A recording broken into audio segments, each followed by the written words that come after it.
Nah, inilah Priyanto yang sedang petik anggur di Australia. Wah, anggur angel era pinggir bagane.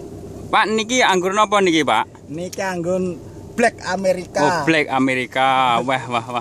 Cobi tingali kados napa? Carane metik kados napa?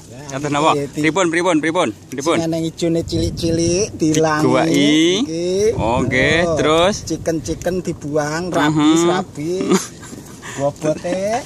Terus niki pinten kilo niki, Pak? Sabok, Pak?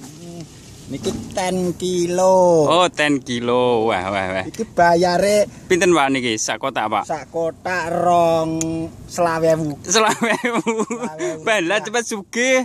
Lah piye ta yo golek duit. Niku sedinten pinten angsal pinten kotak niki, Pak Pri? Tergantung kekeselane awak. Nggih, 100 kotak. Oh, mboten asal. Lah pinten?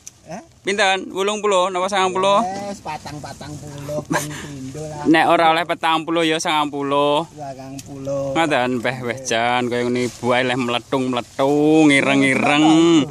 Niki bingung golek sireng angel. Ah, iki abang gak gelem jalane sing wireng, sing meletung-meletung. Iki buah ireng.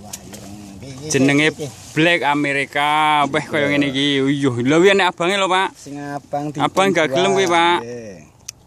Oh, abange gak gelem. Ben disuret cah cilik-cilik kono. Lah beh kaya ngono kuwi. Terus piye care natane, Pak? Notone piye, Pak? Notone.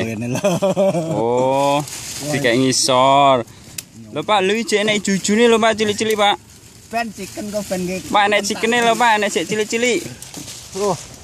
Beh kaya ngene iki weh jan. Teki angel ram. Bah lah gogrokane samono biyen iki piye? Disuret apa piye? Juragane rugi minggo. Juragane rugi. Rugi. Dadi gowak ning isor kaya ngono piye? Aduh, wis. Sak-sake sampean iki, Pak. Ayo, Pak. Oh, iki jane aras-arasne kerja anggur ning reneng gayan. Kaya ngono kuwi. Jan. Pak Pri kemelinti, Pak Pri. Ndi sing mletung-mletung. Ini ki abang iki rong gelem, rong oleh, rong mateng. Jalurane sing ireng. Di Pak Pri, sing ireng ndi Pak Pri? Abang, aduh. Sing ireng ndi Pak Pri? Kok jeruk kae ireng, Bos. Wis piro iki? 8 kilo. Oh, 7. Kurang piro wi? Sik disurung golek apik. Kurang 3 kilo. Wah, jan. Golek duwe kok penak men kaya ngono ta, Pak Pri.